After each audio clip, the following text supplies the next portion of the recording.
সন্ত্রাসবাদীদের কোনো চরিত্র হয় না, সন্ত্রাসবাদীদের কোনো ধর্ম হয় না, সন্ত্রাসবাদীদের কোনো জাত হয় না। সন্ত্রাসবাদীরা তারা যারা সন্ত্রাস করে, যারা দেশের সার্বভৌমকে ধ্বংস করতে চায়, মানুষের মৃত্যু ঘটাতে চায়, রক্তপাত ঘটাতে চায়, বিনা দোষে মানুষকে হত্যা করতে চায়।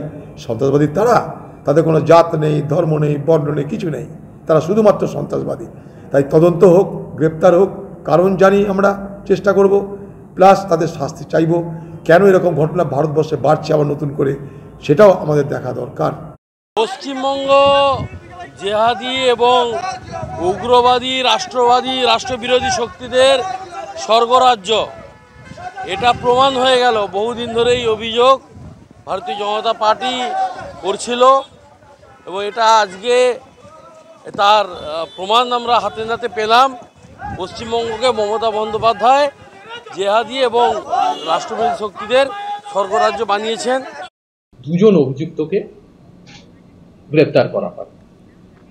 আমি আবার বলছি, এটা একটা জয়েন্ট অপারেশন, পশ্চিমবঙ্গ পুলিশ এবং সেন্ট্রাল ইন্টেলিজেন্স এজেন্সির একসাথে করেছে এবং যে মুহূর্তে আমাদের কাছে তথ্য পৌঁছেছে তার 2 ঘন্টার মধ্যেই সমস্ত রকম ওয়ার্কআউট করে যে দুজন অভিযুক্ত ছিল তাদের গ্রেপ্তার করার যে সাফল্য আমরা পেয়েছি।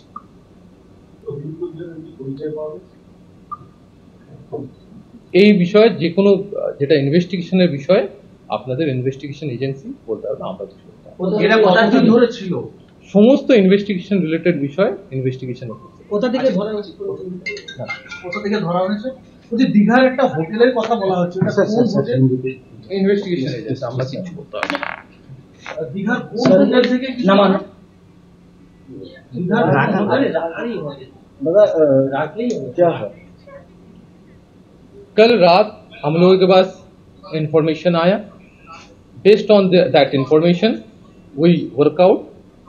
It was a joint operation between West Bengal Police, State Police and Central Intelligence Agencies.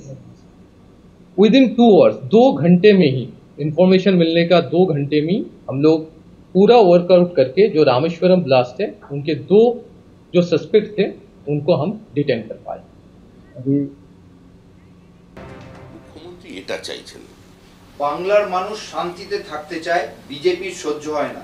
ঝড়ে এত বাড়ি ভেঙে গেল, কি করেছে বিজেপি? নির্বাচন কমিশন অসমে উৎসবের টাকা বরাদ্দে অনুমতি দিয়েছে, বাংলার বিপর্যয়ে দেয়নি। 8-10 দিন হয়ে গেল, বাংলার বাড়ি প্রকল্পের অনুমতি দিল না।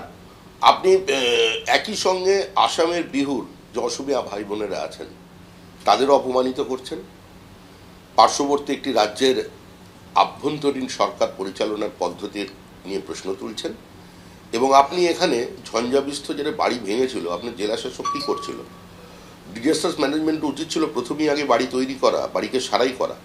সেটা না করে আপনি প্রধানমন্ত্রী আবাস যোজনার সঙ্গে ঝঞ্ঝাবিধ্বস্ত বাড়িকে রিলেট করাতে চাইলেন এবং বলতে চাইলেন আমরা বাড়ি বানিয়ে দিচ্ছি, কেন্দ্র বাড়ি বানাবে না। তার কাছে নির্বাচনের প্রচার হয়ে গেল বাড়ি বানিয়ে দেওয়াটা। তো স্বাভাবিকভাবেই কোনো বিষয়ে যদি প্রচারধর্মী হয়ে যায় এবং সেখানে যদি সরকারের অর্থ ব্যয় করা হয়, তাতে ক্ষতিগ্রস্ত হয় প্রান্তিক অসহায় মানুষ, ঝঞ্ঝাবিধ্বস্ত মানুষ। ওই মানুষগুলো আজকে যে অসহায় অবস্থার মধ্যে পড়েছে তার জন্য দায়ী হচ্ছে তৃণমূল কংগ্রেস এবং তৃণমূল কংগ্রেস।